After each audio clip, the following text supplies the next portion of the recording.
Genesis 2:10. I'm just going to read the first part of it here. And a river went out of Eden to water the, and then the footnotes down here, where it says river, the Persian Gulf, known as such to the Akkadians, in which the river became four mouths or heads at spots where they flowed into the source, which received and fed them. And a river went out of Eden to water the garden, and from thence it was parted and became into four heads. Verse 11. The name of the first is Pison. That is it which compasseth the whole land of Havilah, where there is gold. Footnotes for verse 11. Pison equals the river west of the Euphrates, called Palakat in the reign of Nabonidus, the last king of Babylonia, or the Palakopis Canal. Compasseth. The Palakat or Pison encircled the north borders of the great sandy desert, which stretched westward to the mountain chains of Midian and Sinai. Where it says Havilah equals the region of sand, indicated in 25:18, 1 Samuel 15:7. Shur would be the east end of Havilah, the west of this region, connected with Ophir in 10:29. Verse 12. And the gold of that land is good. There is bdellium and the onyx stone. 12 footnotes where it says onyx. Hebrew shoham, identified with Assyrian samtu from that region. Verse 13. And the name of the second river is Gihon. The same is it that compasseth the whole land of Ethiopia. Okay, footnotes for verse 13. Gihon.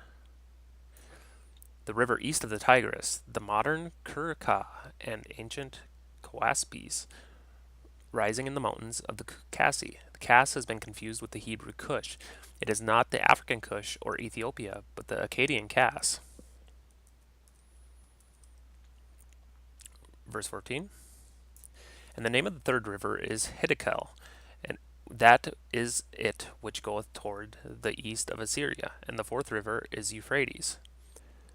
Verse 14, footnotes.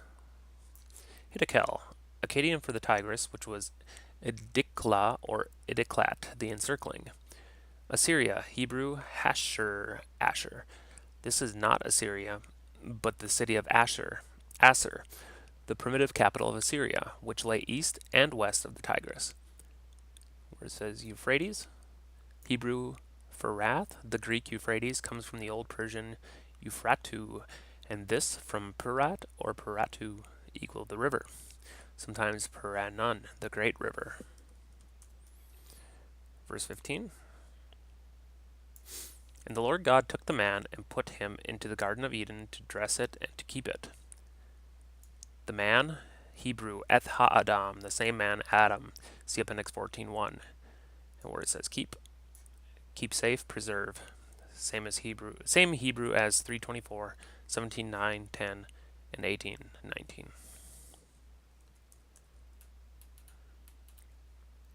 Verse 16.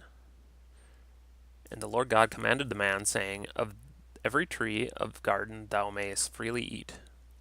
16. The man. Hebrew, Ha-Adam with article, the man Adam. And where it says freely, this is part of the footnotes as well. Freely, Hebrew, eating thou mayest eat, figure polytopton, polyptoton, appendix 6 for emphasis. See note on 2628. Here rightly marked by freely, toned down by Eve in chapter 3:2. Verse 17. But of the tree of knowledge of good and evil thou shalt not eat of it, for in the day that thou eatest thereof thou shalt surely die. Verse 17. Oh, there's a lot of footnotes there. Verse 17, footnotes. Tree. Note the three trees: knowledge, man's ruin; the cross, man's redemption; the tree of life, man's regeneration. where it says good and evil. C, knowledge, verse 9. Obedience proving what was good, Deuteronomy 6:24. Disobedience revealing what was evil, Romans 3:20. In the day equals when, see Appendix 18, and these other verses in 1 Kings and Ezekiel. Thou shalt surely die. Hebrew, dying, thou shalt die. Figure polyptoton for emphasis. Compare all these other verses in Exodus, Leviticus, Judges, Numbers, 1st and 2nd Samuel, 1st, 2nd Kings, Jeremiah, and Ezekiel. See note on, here I'm reading down here now, see note on chapter 26-28 for the emphasis of the figure exhibited in other ways, and compare, especially note on Numbers 26:65, here marked by the word surely, as in verse 16 by the word freely. This certainty changed by Eve in 3:3 for a contingency.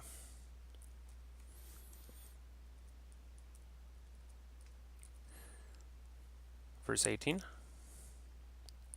And the Lord God said, It is not good that man should be alone. I will make him an help meet for him.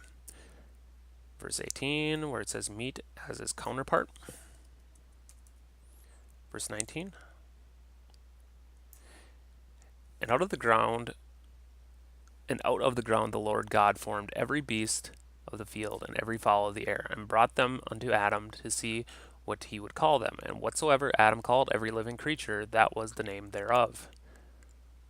Verse 19, footnotes, where it says ground, that it's giving the details of chapter 1:24. And where it says creature, that means soul, Hebrew nephesh. See chapter 1:20 and appendix 13.